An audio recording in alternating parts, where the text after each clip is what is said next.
Demikian dalam pembacaan firman Tuhan, Yesus katakan, berbahagialah setiap orang yang mendengarkan firman Allah dan yang memeliharanya. Haleluya.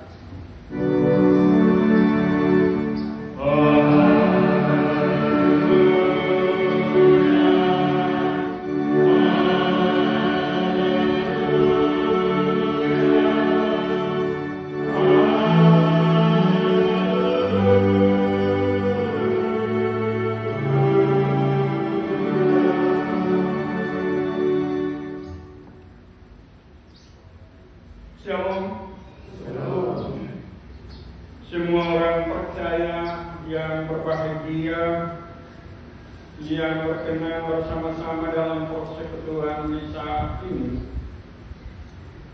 Pembacaan kita pada Roma 8 ayat pertama sampai dengan 17 diantar dari sebuah tema yang berbicara tentang Roh Kristus memerdekakan kita. Roh Kristus memerdekakan kita. Dan kita juga di hari ini kita berada di dalam perayaan Pentakosta. Pertama dalam jemaat-jemaat. Dan juga pada hari besok Senin 29 Mei kita akan ada dalam perayaan Pentakosta secara wilayah.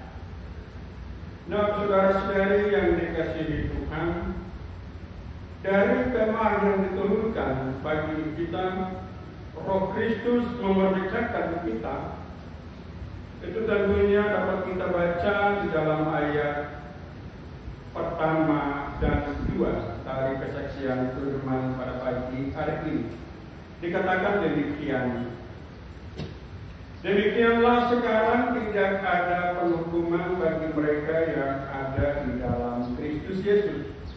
Roh yang memberi hidup telah memerdekakan kamu dalam Kristus dari hukum dosa dan hukum maut. Nah, saudara-saudari, berbicara tentang bagian ini, berbicara tentang Roh Kristus memerdekakan kita. Sesungguhnya hal yang hendak kita bersama alami di dalam peristiwa pencurahan atau dalam peristiwa Pentakosta ini, pencurahan Roh Kudus ini, adalah berbicara tentang Roh Kudus. Berbicara tentang apa itu Roh. Saudara-saudari yang dikasihi Tuhan, di dalam kesaksian 2 Korintus 3 ayat 17 dikatakan, sebab Tuhan adalah Roh, dan di mana Roh Allah berada, di situ ada kemerdekaan. Sebab Tuhan adalah Roh. Kesaksian Kejadian pasal 1 ayat 1 dan 2. Tuhan, Roh Allah melayang-layang. Tuhan adalah Roh. Dan wujud dari Roh itulah maka Tuhan menciptakan saya dan saudara-saudari. Dalam kesaksian Kejadian 1:26-27, baiklah kita menjadikan manusia menurut gambar dan rupa kita. Artinya, Roh Allah, Tuhan adalah Roh, itu dia hidup supaya di dunia ini ada Rohnya yang berkala atau berkuasa atau beraktivitas. Maka diciptakanlah kita. Saudara-saudari yang dikasihi Tuhan, lalu Roh Allah berlayang-layang itu sesudah menciptakan kita dan Dia menembuskan. Dia memasukkan Roh itu ke dalam kehidupan kita. Dari tanah, dari debu, ditembuskanlah Roh itu. Kejadian 2 ayat 7. Supaya kita hidup. Dan ketika kita hidup, sesungguhnya yang bekerja di dalam diri kita adalah Roh. Roh yang dihembuskan, yang diberikan oleh Allah. Dan melalui kesaksian-kesaksian kebenaran firman Tuhan sebagaimana yang kita baca pada saat ini, Rasul Paulus berbicara tentang hal itu, hidup oleh Roh. Hal ini tentunya Bapak Ibu Saudara-saudari menjadi sebuah pertentangan, sebuah persoalan, sebuah permasalahan, sebuah pembicaraan yang di dalamnya semua orang tidak mengerti. Roh itu seperti apa?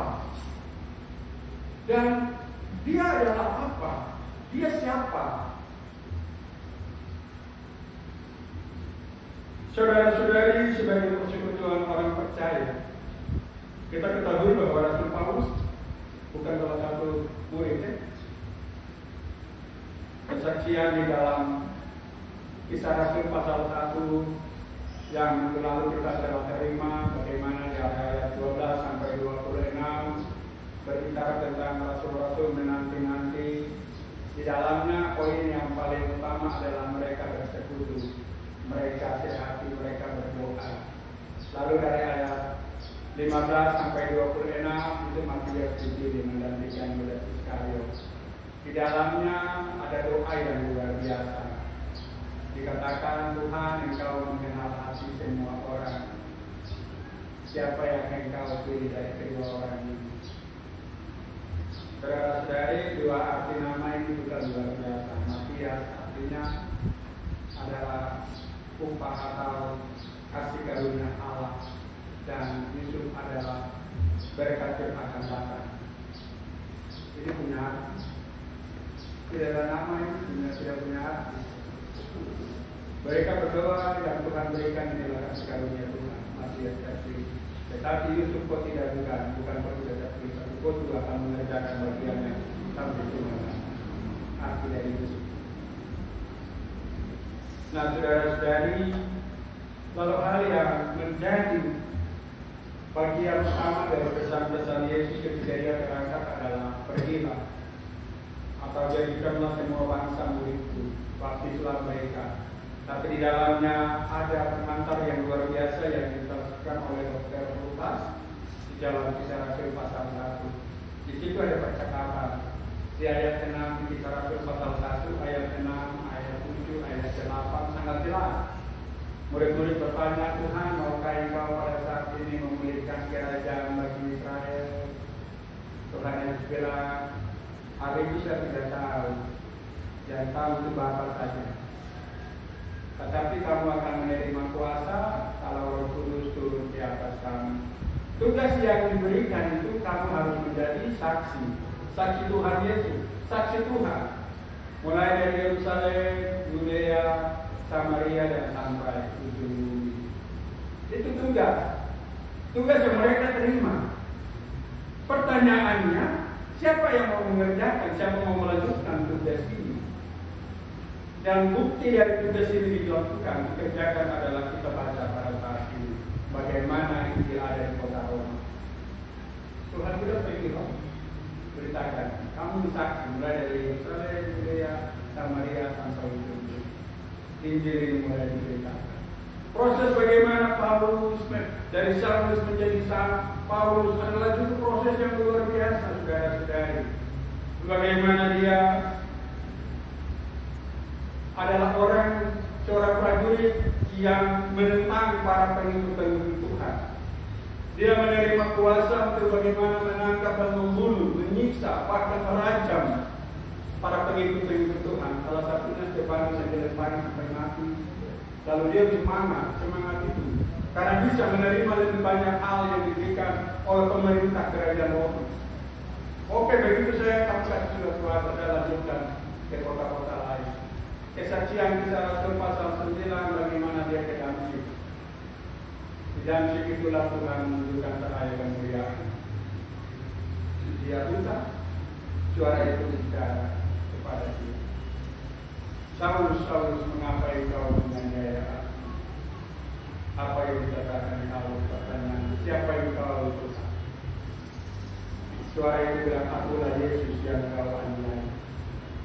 Saudara-saudari, ketika Roh Kudus ada di dalam diri saudara dan saya, saudara-saudari kita semua menjadi baik Allah, di mana Roh Allah yang dia. Siapa berperkara dengan baik Allah itu Tuhan akan berperkara dengan dia. Siapa membinasakan baik Allah itu Tuhan akan membinasakan dia.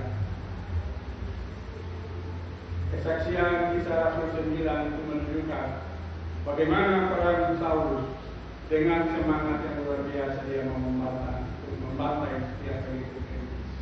Tetapi Tuhan bilang, Saulus, kenapa engkau menganiaya aku? Saulus pasti bilang, Tuhan Yesus, saya tidak sama-sama dengan kau, saya tidak ketemu kau, saya tidak pukul kau, saya tidak melepari kau, saya tidak campur kau. Tapi kenapa bicara seperti itu?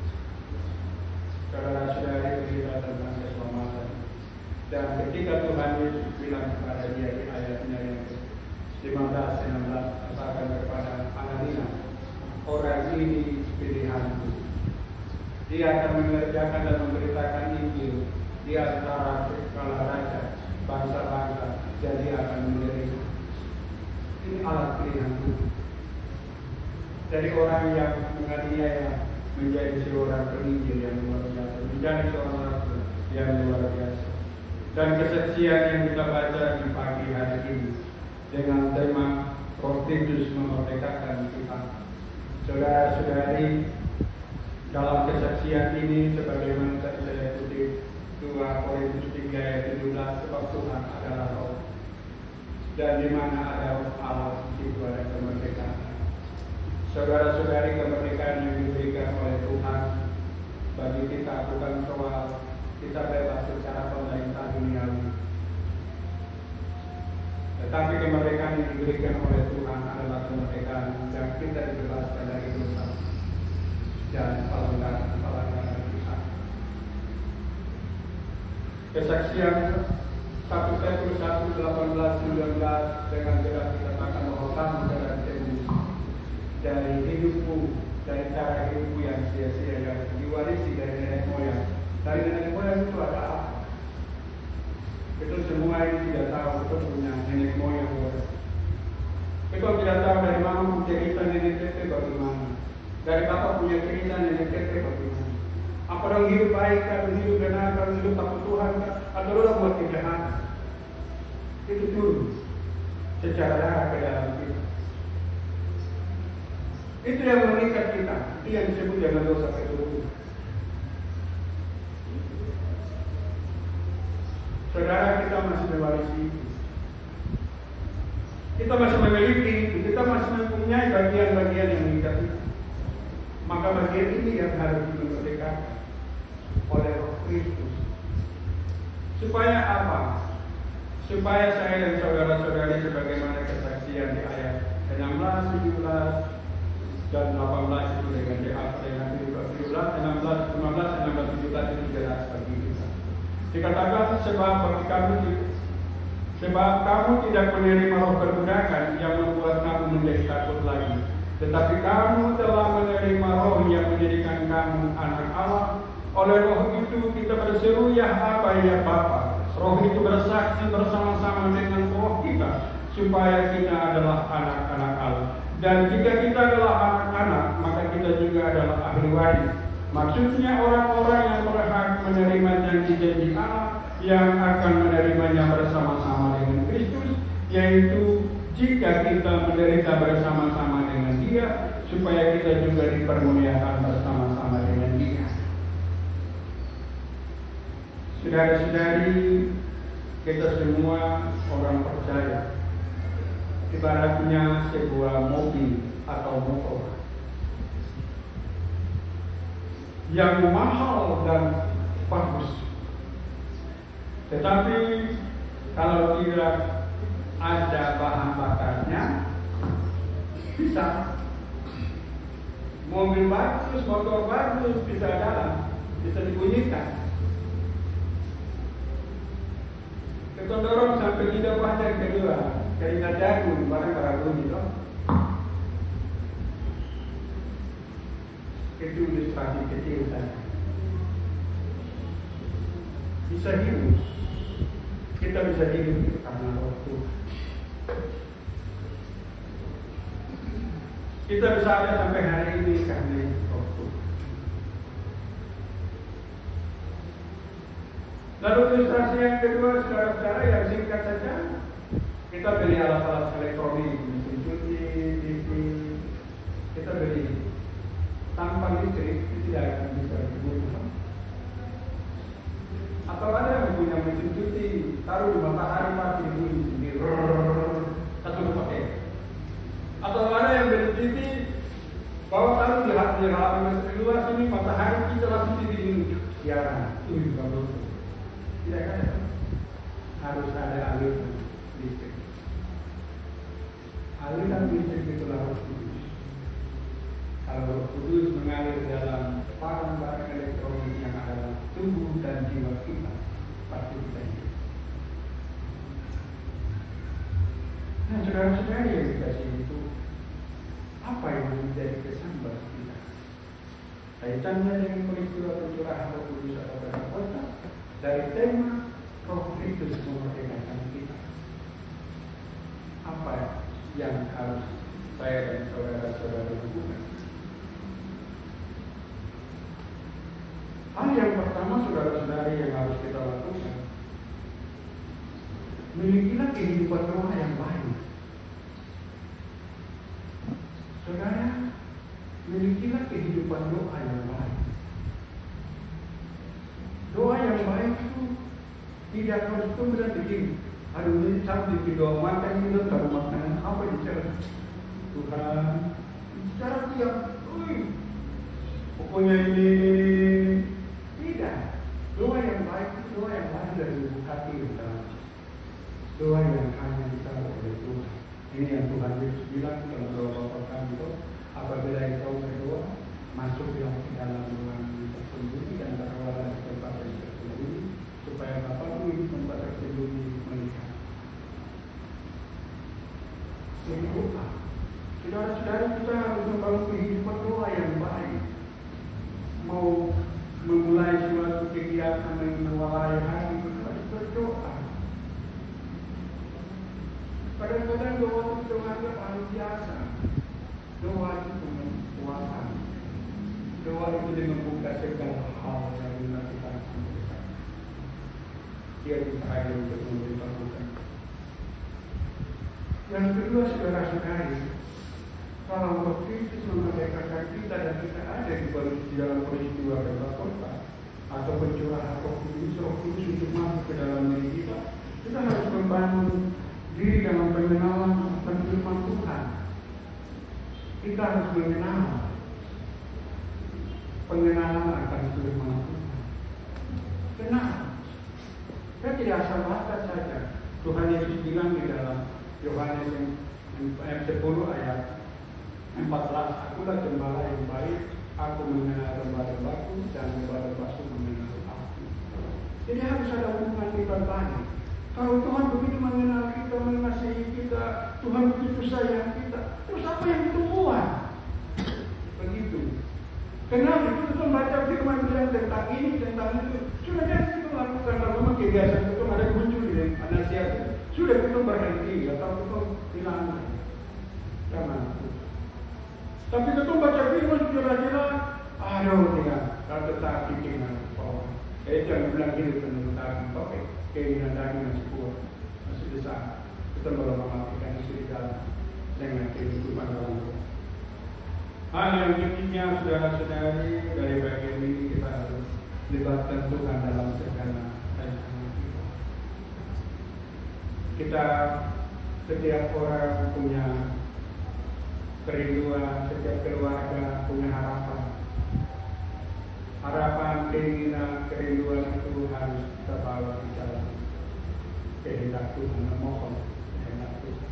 Tuhan bilang dalam Yesaya 55 ayat 8, sebab rancanganku bukanlah rancanganmu dan jalanmu bukanlah jalanmu. Yakobus 4 bilang janganlah melupakan Tuhan dalam segala rencana. Mari saudara-saudari, rencana apapun kita, mau tentang usaha dan kerja kita, makan minum kita, anak-anak kita untuk kehidupan mereka, bawalah kita Tuhan.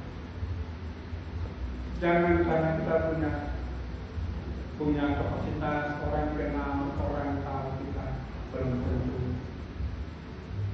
Lebih baik dia mengalir itu menurut rancangan Tuhan.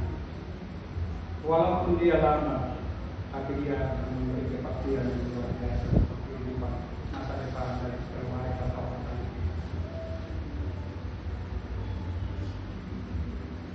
Hal yang terakhir tentunya saudara-saudari di dalam Tuhan, kita dengarkan di 2 Korintus 3 ayat 17, sebab Tuhan adalah Roh, dan di mana ada Roh Allah di situ ada kemerdekaan.